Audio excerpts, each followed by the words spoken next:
दोस्तों आज मैं 30 डेज ऑफ नाइट मूवी को एक्सप्लेन करने वाला हूँ। अगर आपको इस मूवी की एक्सप्लेनेशन पसंद आए तो वीडियो को लाइक जरूर कर देना। So let's explain this movie की शुरुआत में हमें अलास्का के बैरो नाम की टाउन को दिखाया जाता है, जहाँ के लोग हर साल की तरह आने वाले 30 दिनों की रात की तैयारियां कर रहे थे। अब ये ठंडों का ऐसा मौसम था जिसमें 1 महीने तक सूरज नहीं निकलता था और यहाँ पर आज सूरज का आखिरी दिन था। तो ज्यादातर लोग 30 दिन के इस अंधेरे में फंसना नहीं चाहते थे, इसीलिए वो सब टाउन छोड़कर जा रहे थे। इधर हम एक स्ट्रेंजर को भी देखते हैं जो कि एक बड़े से जहाज से उस टाउन के पास आया था। अब दूसरी तरफ टाउन का शेरिफ एवेन अपने दोस्त शेरिफ बिली के साथ एक जगह पहुँचता है जहाँ पर किसी ने शहर के सारे सैटेलाइट फोन्स को जला दिया था। अब ये देखकर उन्हें कुछ भी समझ में नहीं आता, वो इस पर ज्यादा ध्यान भी नहीं देते और यहाँ से चले जाते हैं। अब इसके बाद वो वापस पुलिस स्टेशन में जा रहे थे कि तभी उन्हें रास्ते में ब्रोअर मिलता है जिसका ट्रक खराब हो गया था और वो उसे ठीक कर रहा था। वहाँ पर इवैन को रेडियो पर खबर मिलती है कि किसी ने जॉन रीस के सारे कुत्तों यानी स्नो डॉग्स को मार दिया है। अब ये सब वो आदमी ही कर रहा था जो हमने मूवी की शुरुआत में देखा था। इधर हम इवैन की वाइफ स्टेला को देखते हैं जिसने इवैन को बहुत पहले ही छोड़ दिया था। वो अलास्का फायर डिपार्टमेंट में काम करती है और काम की वजह से ही वो बैरो आई थी। इसके बारे में इवैन को कुछ भी नहीं पता था। स्टेला अपना काम पूरा करके अपनी फ्लाइट पकड़ने के लिए यहाँ से जाने लगती है, लेकिन रास्ते में उसकी कार का एक्सीडेंट हो जाता है जिससे उसे कोई चोट तो नहीं आती, लेकिन उसका ट्रक खराब हो जाता है। इसके बाद स्टेला इवैन को कॉल करके उससे मदद मांगती है, लेकिन इवैन उसकी मदद करने के लिए खुद नहीं जाता। वो अपने दोस्त विली को उसकी मदद करने के लिए भेज देता है। इसके बाद इवैन जॉन रीस के घर जाता है इन्वेस्टिगेशन के लिए और वो उन मरे हुए कुत्तों की डेड बॉडीज को देखता है। उसे कुछ भी अंदाजा नहीं था कि ऐसा कर कौन सकता है। इवैन इन्हें तसल्ली देता है और कहता है कि हम जल्द ही उसे पकड़ लेंगे। इतना कहकर इवैन यहाँ से चला जाता है। दूसरी तरफ बिली स्टेला के पास पहुंच जाता है और जल्दी से उसे एयरपोर्ट लेकर जाता है, लेकिन जब तक वो वहाँ पहुंचते तब तक एयरपोर्ट बंद हो चुका था, जिसका मतलब था कि अब स्टेला को भी 1 महीने के लिए इसी टाउन में रुकना होगा। इधर इवैन वापस स्टेशन जाता है जहाँ हम देख पाते हैं उसकी ग्रैंड मदर हेलन और उसके छोटे भाई जेक को।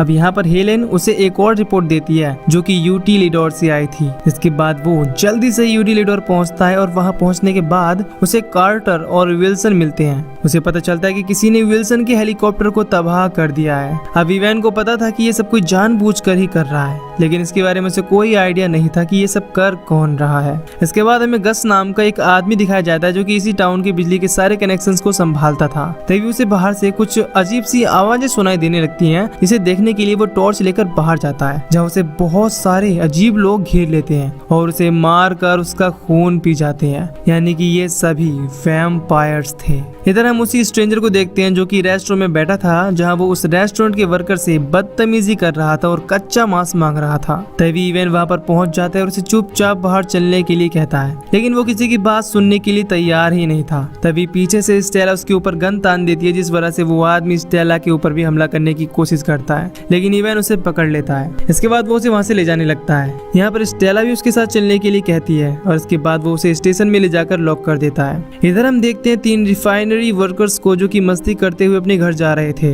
लेकिन तभी अचानक से एक वैम्पायर उनमें से एक को पकड़ कर ले जाता है और वो वैम्पायर इतना तेज था जिसकी वजह से उन्हें कुछ भी दिखाई नहीं दिया था। उन्हें कुछ समझ नहीं आ रहा था कि अभी अभी हुआ क्या। तभी अचानक उनके साथी की बॉडी उनके बीच में आकर गिर जाती है और ये देखकर लड़की वहाँ से भाग जाती है। तभी हम उन वैम्पायर्स को उसके पीछे देखते हैं। सीन शिफ्ट होता है और हम इवैन को देखते हैं जो उस स्ट्रेंजर से पूछताछ कर रहा था, लेकिन वो कुछ भी बताने को तैयार नहीं था। तभी अचानक वहाँ पर उसका कंप्यूटर बंद हो जाता है, इसीलिए इवैन गस को कॉल करता है, लेकिन अब फोन भी काम नहीं कर रहा था। तभी स्ट्रेंजर उनसे कहता है कि सब छुप जाओ क्योंकि वो सब आ रहे हैं, और तभी पूरे टाउन की लाइट भी चली जाती है। अब इसके बाद इवैन गस को देखने के लिए जाता है तो उसे वहाँ उसका कटा हुआ सर मिलता है, जिसे देखकर वो जल्दी से टाउन में जाकर सबको घर में रहने के लिए कहता है और उसकी बात सुनकर सभी अपने घरों में चले जाते हैं। इसके बाद हम देखते हैं कि एक वैम्पायर जॉन के घर में घुस आता है और उसकी वाइफ को ले जाता है। वो उसे नीचे घसीट कर ले जाने लगता है। जॉन उसे रोकने की पूरी कोशिश करता है, जिस वजह से वो वैम्पायर उसे भी जख्मी कर देता है, पर फिर भी वो अपनी वाइफ को नहीं बचा पाता। दूसरी तरफ इवैन स्टेशन में आता है और उस स्ट्रेंजर को धमकी देता है, उससे उन लोगों के बारे में पूछता है जो लोगों को शहर में मार रहे हैं। अब असल में ये स्ट्रेंजर आदमी इस शहर में पहली बार दिखा था और तब से ही शहर में अजीब घटनाएं हो रही थी। खैर इवैन इस स्ट्रेंजर से पूछने की बहुत कोशिश करता है, लेकिन ये फिर भी कुछ नहीं बताता और कहता है कि सब मरने वाले हैं। अब इवैन उन कातिलों को ढूंढने खुद ही निकल जाता है। स्टेला भी उसके साथ जाने के लिए कहती है, जिसके बाद ये दोनों एक साथ निकल जाते हैं। रास्ते में उन्हें अचानक से कुछ दिखाई देता है और वो ट्रक से निकलकर चेक करते हैं। स्टेला दूरबीन से चेक करती है तो वो हैरान हो जाती है। वो जल्दी से इवैन को ट्रक में बैठने के लिए कहती है। इसके बाद दोनों जल्दी से ट्रक में बैठ जाती हैं और स्टेला पूरी तेजी से ट्रक भगाने लगती है। तभी एक वैम्पायर पीछे से आकर उनके ट्रक के ऊपर चढ़ जाता है। इवैन उसे गोली मारता है, लेकिन उससे कुछ नहीं होता। स्टेला उसे किसी तरह ट्रक से नीचे गिरा देती है। इसके बाद वो दोनों वहाँ से बचकर निकल जाते हैं। इन्हें कुछ भी समझ नहीं आता कि वो क्या था। तभी इन्हें रेडियो पर हेलेन की चिल्लाने की आवाज आती है। वो दोनों जल्दी से स्टेशन पहुंचते हैं और देखते हैं कि वहाँ चारों तरफ खून पड़ा था। यहाँ पर ना तो हेलन थी ना ही जेक, लेकिन वो स्ट्रेंजर अभी भी वहीं पर बंधा हुआ था। वो कहता है कि वो मुझे लेकर नहीं गए। दूसरी तरफ हम उन वैम्पायर्स को देखते हैं। यहाँ पर उनका लीडर मार्लो था, जो वैम्पायर लैंग्वेज में उन्हें ऑर्डर देता है कि सब लोगों को जान से मार दो, क्योंकि हमें किसी को भी अपनी तरह नहीं बनाना। इसके बाद सभी वैम्पायर अपना काम शुरू कर देते हैं और लोगों को मारने लगते हैं और उनका खून पीकर अपनी भूख मिटाने लगते हैं। देखते ही देखते वहाँ पर लाशों का ढेर लग जाता है। इधर स्टेला और इवैन उसी रेस्टोरेंट में जाते हैं जहाँ पर उन्हें वो स्ट्रेंजर मिला था। वहाँ पर जाने के बाद उन्हें बचे हुए लोग मिलते हैं, जिनमें जेक भी शामिल था। इसे देखकर इवैन बहुत खुश होता है। जेक उसे बताता है कि ग्रैंडमा को उन वैम्पायर्स ने मार डाला। यहाँ इवैन इन सब लोगों से कहता है कि उन सबको किसी सेफ जगह पर जाना होगा। इसके बाद वो सब घर के हिडन एटिक में छुपने का प्लान बनाते हैं। इवैन उन सबको एटिक तक पहुंचने के लिए कहता है और खुद स्टेला के साथ कुछ हथियार लेने के लिए चला जाता है, क्योंकि बिना हथियार उन आदमखोरों से नहीं निपटा जा सकता था। अब इन दोनों को रास्ते में ही वैम्पायर्स मिल जाते हैं और उन पर हमला करने लगते हैं। वो उनका ट्रक पलट देते हैं, जिसके बाद वो वैम्पायर उन दोनों को ट्रक से बाहर निकालने लगते हैं। तभी व्रोवर वहाँ पर अपना ट्रक लेकर आता है और वैम्पायर्स को सीधा दीवार में घुसा देता है। इसके बाद स्टेला जल्दी से भागकर उसके ट्रक में बैठ जाती है और इवैन भी किसी तरह भागकर ट्रक में बैठ जाता है। इसके बाद वो तीनों वहाँ से निकलकर सीधा उसी घर पर आ जाते हैं जहाँ पर बाकी सब लोग थे। वहाँ जाकर वो चेक करते हैं और देखते हैं कि बाकी सब लोग भी यहाँ पर हैं। अब इवैन इनसे कहता है कि उन्हें कुछ दिनों तक छुपकर रहना होगा। इसके बाद वो स्टोर तक जाकर वहाँ से सारा जरूरी सामान लेकर यूटिलिडोर तक चले जाएंगे, जहाँ वो पूरा महीना आराम से निकाल सकते हैं। दूसरी तरफ हम देखते हैं कि मार्लो स्ट्रेंजर के पास जाता है और उसे थैंक यू बोलकर उसकी गर्दन मरोड़ देता है। इधर उन सबको एटिक में छुपे हुए 6 दिन हो जाते हैं और 7वें दिन अचानक उन्हें बाहर एक औरत दिखाई देती है जो मदद के लिए चिल्ला रही थी। इवैन उसकी तरफ देखता है तो उसे घरों की छतों पर वैम्पायर्स दिख जाते हैं, जिससे वो समझ जाता है कि ये एक जाल है। लेकिन फिर भी वो बाहर जाकर उसे बचाने की कोशिश करता है। वो देखता है कि सारे वैम्पायर मिलकर उसे टॉर्चर कर रहे थे और आखिर में वो सब उसे मिलकर मार डालते हैं और इवैन उसे नहीं बचा पाता।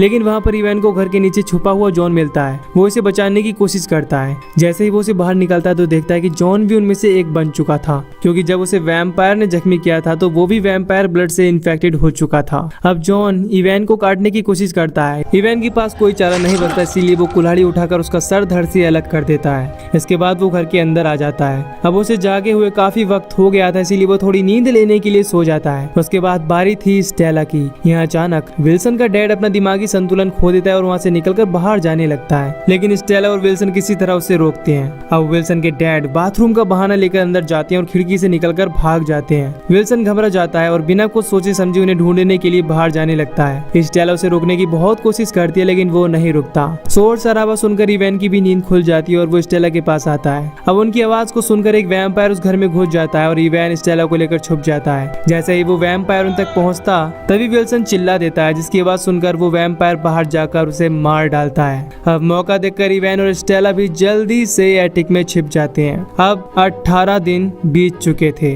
आज के दिन वहाँ पर तूफान आता है, जिसका फायदा उठाकर वो सब स्टोर तक पहुँच जाते हैं। वो वहाँ से सामान इकट्ठा करने लगते हैं। तभी वहाँ पर वो एक छोटी बच्ची को देखते हैं जो किसी का खून पी रही थी, यानी कि वो भी एक वैम्पायर इन्फेक्टेड थी। वो कार्टर के ऊपर हमला कर देती है, जिसके बाद ब्रो और स्टेला और इवैन उसे पकड़कर दीवार से लगा देते हैं और जेक कुल्हाड़ी से उसका सर काट देता है। अब उन्होंने सामान तो इकट्ठा कर लिया था, लेकिन तब तक तूफान शांत हो जाता है और वो स्टोर में ही फंस जाते हैं। अब इन्हें यहाँ से निकलना ही था, इसीलिए ये सब किसी तरह पुलिस स्टेशन तक जाने का प्लान बनाते हैं। स्टेला कहती है कि वैम्पायर्स को सूरज की रोशनी यानी सनलाइट पसंद नहीं है, इसीलिए ही वो अंधेरे में यहाँ पर आए हैं। जे कहता है कि हेलन यानी उसकी ग्रैंडमा के घर में एक अल्ट्रा वायलेट लाइट है, इससे वो अपने अपने पौधे उगाती थी। इसके बाद इवेन कहता है कि मैं वैम्पायर्स का ध्यान बटाऊंगा और ग्रैंडमा के घर में जाकर वैम्पायर्स के ऊपर उस लाइट का इस्तेमाल करूंगा और इसका फायदा उठाकर बाकी सभी लोग पुलिस स्टेशन तक पहुंच जाएंगे। ये कहते हुए इवेन वहां से शोर मचाते हुए भागने लगता है, जिससे वैम्पायर्स भी उसके पीछे लग जाते हैं। इधर बाकी सब स्टेशन की तरफ बढ़ रहे थे कि तभी एक वैम्पायर उनमें से एक आदमी को पकड़कर मार देती है। जिसके बाद सब लोग वहां से भागकर जल्दी से स्टेशन तक पहुंच जाते हैं। स्टेला देखते है कि वहां पर वो स्ट्रेंजर नहीं था। इधर किसी तरह इवेन हीलन के घर में पहुंच जाता है और जनरेटर स्टार्ट कर देता है। इसके बाद वो लाइट लेकर तैयार हो जाता है। वो वैम्पायर भी वहां पहुंच जाते हैं। जिसके बाद मार्लो अपनी लवर आयरिस को अंदर भेजता है और जैसे ही वो अंदर आती है तो इवेन लाइट चालू कर देता है, जिससे वो बुरी तरह जल जाती है। अब इवेन सोचता है कि वैम्पायर्स जनरेटर को बंद कर देंगे, इसीलिए वो जल्दी से पीछे के रास्ते से भाग जाता है और सारे वैम्पायर उसका पीछा करने लगते हैं। लेकिन मार्लो वहीं अपनी लवर आयरिस के पास रुकता है। वो देखता है कि आयरिस तड़प रही है, इसीलिए मार्लो उसे मार डालता है। दूसरी तरफ ब्रोअर कहता है कि अब ध्यान बटाने की बारी मेरी है। इसके बाद वो एक जेसीबी लेकर वैम्पायर्स के ऊपर अटैक कर देता है और जब आखिर में उसके पास कोई रास्ता नहीं बचता तो वो उस जेसीबी को एक बिल्डिंग के अंदर घुसा देता है। जिसके बाद वैम्पायर्स भी उसके पास आने लगते हैं और ब्रोअर खुद को धमाके में मारने की कोशिश करता है, लेकिन वो जिंदा बच जाता है। इसके बाद मार्लो ब्रोअर के पास आता है और कहता है कि जब किसी इंसान का पाला ऐसी चीज से पड़ता है जिसे वो नहीं मार सकता तो वो खुद को ही मारने लगते हैं। यह कहकर वो उसका सर कुचलकर यहाँ से निकल जाता है। दूसरी तरफ इवेन भी स्टेशन में पहुंच जाता है, जहाँ पर उसे पता चलता है कि कार्टर भी उनमें से एक बनने वाला है। इवेन के पास कोई रास्ता नहीं बचता और कार्टर भी खुद को मरवाने के लिए कहता है, इसीलिए वो कार्टर को अकेले में ले जाकर उसे मार डालता है। और अब ये सिर्फ 5 लोग बचे थे। 27वें दिन इवेन देखता है कि एक घर से कोई उन्हें लाइट से सिग्नल देने की कोशिश कर रहा है। वो वहां जाता है और देखता है कि वो विली है, लेकिन उसने अपनी वाइफ और बेटियों को मार दिया था। वो अपने आप को भी मारने वाला था, लेकिन गन जैम हो गई थी, जिस वजह से वो अपने आप को नहीं मार पाया। इवेन को उस पर गुस्सा आता है और वो उससे कहता है कि तुम्हें अपनी फैमिली को बचाना था, मारना नहीं। इसके बाद वो दोनों बिली को किसी तरह से स्टेशन में ले जाते हैं और देखते हैं कि स्टेशन में कोई भी नहीं है। ये सोचते हैं कि शायद वो लोग यूटिलिडोर में चले गए होंगे। इसके बाद वो भी छुप छुप कर आगे बढ़ने लगते हैं। तभी उन्हें बाहर एक छोटी लड़की दिखाई देती है, जिसके पीछे पीछे एक वैम्पायर आ रहा था। लेकिन तब भी स्टेला बाहर निकलकर उस लड़की को पकड़ लेती है, जिससे वैम्पायर उसके पीछे आता है। तभी वैन स्टेला को वहां से भेज देता है और उस वैम्पायर का ध्यान हटाता है। अब यहाँ पर वो तीनों अलग अलग हो जाते हैं। इवेन किसी तरह बचते हुए यूटिलिडोर तक पहुंच जाता है और वहाँ उसे जेक और बाकी सब मिल जाते हैं, लेकिन स्टेला नहीं मिलती। बिली भी वहाँ पर पहुंच जाता है, लेकिन उसका पीछा करते हुए वैम्पायर भी वहाँ पर आ जाता है, जो बिली पर हमला कर देता है। और उसकी आवाज सुनकर बाकी सभी उसकी मदद करने के लिए वहाँ पर पहुंच जाते हैं, लेकिन वैम्पायर उन सब पर भारी पड़ता है। अब वो इवेन को मारने ही वाला था कि तभी बिली उस वैम्पायर को मशीन में धक्का दे देता है, लेकिन उसके साथ बिली का हाथ भी उस मशीन से कट जाता है। अब इवेन नोटिस करता है कि बिली भी वैम्पायर बनने वाला है, इसीलिए इवेन एक कुल्हाड़ी उठाकर उसका सर काट देता है। इसके बाद इवेन स्टेला से वॉकी टॉकी के जरिए बात करने की कोशिश करता है, लेकिन उसे कोई जवाब नहीं आता। अब आज 30वां दिन था और आखिरी रात, और किसी भी तरह इन्हें सर्वाइव करना था। इधर मार्लो सभी वैम्पायर से कहता है कि हमने सदियों तक इंसानों को यही विश्वास करवाया कि हम सिर्फ एक बुरा सपना है, यानी कि हम असल नहीं हैं, और इसीलिए ही हमें अपने वजूद का एक भी सबूत यहाँ नहीं छोड़ना। इसके बाद मार्लो पूरे टाउन में आग लगाने का ऑर्डर देता है। इवेन फिर से स्टेला से बात करने की कोशिश करता है और आखिरकार वो उससे जवाब दे देती है। वो कहती है कि वो एक कार के नीचे छुपी हुई है। इवेन उस कार को देख लेता है, लेकिन तभी सारे वैम्पायर वहाँ पर आ जाते हैं और वहाँ पहुंचकर वो तेल की पाइपलाइन को तोड़ देते हैं, जिससे पूरे टाउन में तेल फैल जाता है और मार्लो वहाँ पर आग लगा देता है। जिसके बाद देखते ही देखते पूरा टाउन जलने लगता है। इवेन को पता था कि स्टेला के पास बचने का कोई भी चांस नहीं है, और अगर वो वहीं छुपी रही तब भी जलकर मारी जाएगी। अगर निकलेगी तो वैम्पायर उसे मार डालेंगे। अब इवेन के पास भी कोई रास्ता नहीं बचता, इसीलिए वो एक बहुत बड़ा और अहम फैसला लेता है। वो बिली की बॉडी से एक इंजेक्शन में खून लेता है और अपने अंदर इंजेक्ट कर लेता है, और देखते ही देखते वो भी बदलने लगता है, यानी कि वो भी एक वैम्पायर बन चुका था।